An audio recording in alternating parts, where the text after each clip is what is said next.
Right, hello everyone, Trevor here from Double Wheel Movies. Now if you look at this image on the screen, you can see that it's basically a box in the middle of the screen. So this is a non-anamorphic DVD.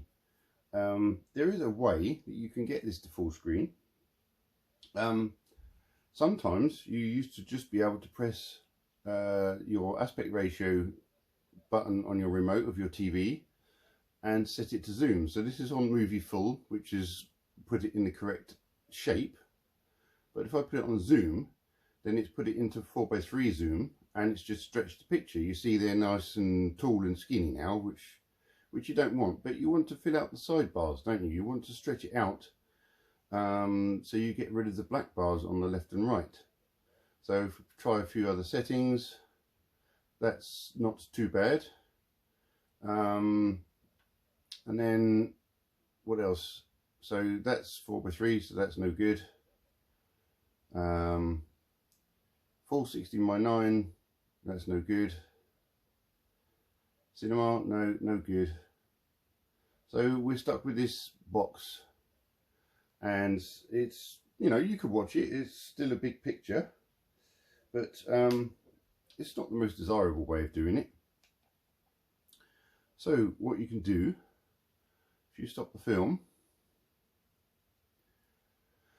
go into your initial setup of your DVD player or your Blu-ray player or whatever it is, and you have to cheat a little bit.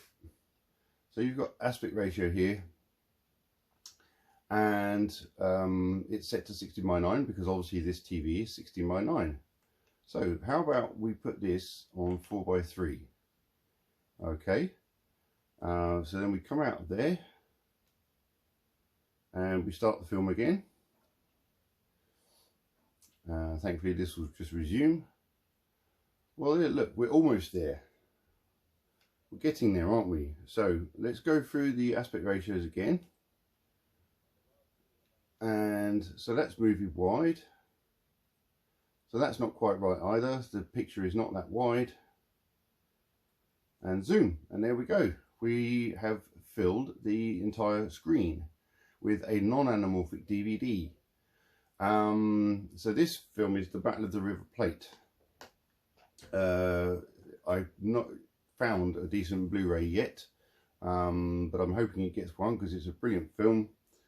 Now you will be missing a very small portion of the image, and round the left, you know, all the way around basically, but at least it has filled your screen and the aspect ratio is correct. They're not stretched tall and skinny, or they're not squashed wide and fat.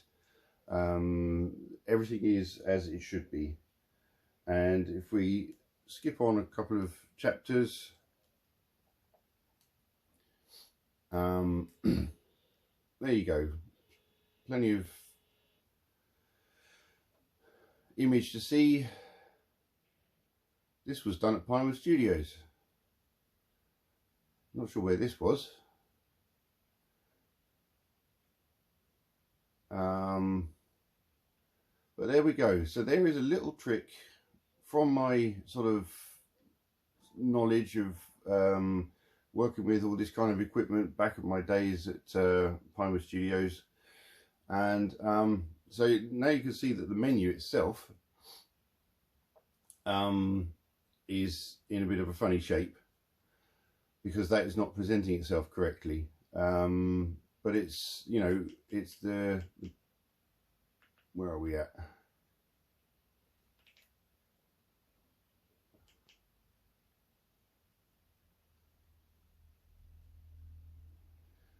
Oh, so there we go. That's the rank organisation gong. The rank organisation was the company that first brought into Pinewood Studios, and there we go.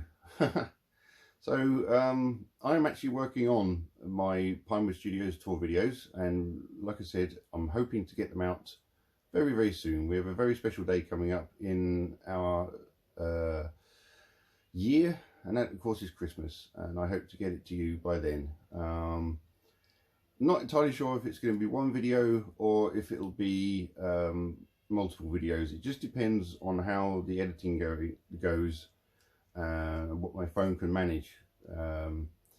Anyway, that's the end of that video. So what I'll do is I'll undo that now. So I'll stop the film. I'll set the player back on 16:9, so when I watch something I don't wonder why it's looking strange. But also there is a resolution button on my player, and if I put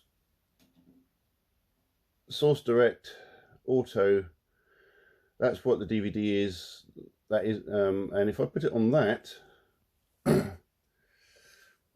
that's upscaling the DVD. You don't want to put it on 1080p because the DVD, the original picture is interlaced, not progressive. So when I said 576i was what the DVD was playing, then you want to put it on 1080i. It's the same resolution as 1080p, it's just an interlaced picture rather than a progressive picture. Putting it on progressive might introduce a few jitters and because it's trying to do something extra that isn't so upscaling it, see now the image looks better.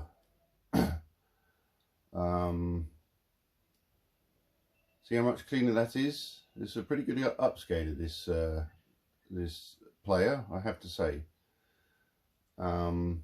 See, that doesn't look quite so noisy, does it? It's a lot cleaner, a lot smoother. But okay, let's see, can I get it with the picture upscaled?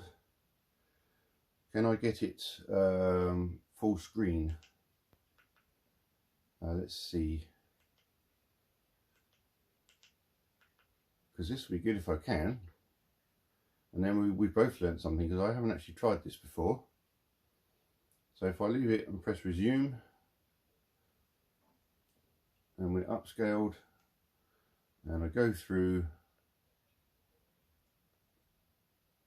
oh yes, it needs to be on zoom. So no, actually what happens is, where it says dot by dot, that means that the overscan on my TV is turned off, which is what you want on all of your TVs. You don't want overscan on. So no, unfortunately I can't quite upscale it. The picture does look a little bit better, maybe a bit softer. But there we go. Anyway, a little hint there for you.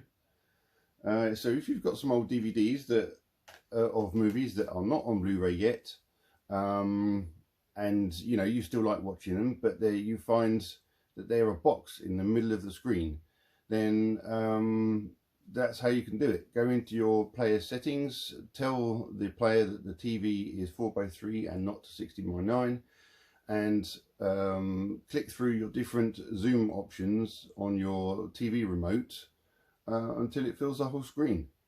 And there you go, you can enjoy the movie full screen.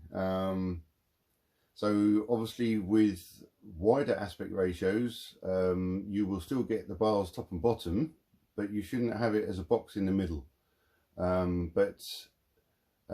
Yes, invariably the DVD packaging does say non-anamorphic aspect ratio. If it says anamorphic, then it should work fine with your player set to 16:9. If it doesn't, then they've made a mistake on the packaging and it is actually non-anamorphic. Anyway, there you go. That's just a little video for you to help you. And I'll see you soon. Take it easy.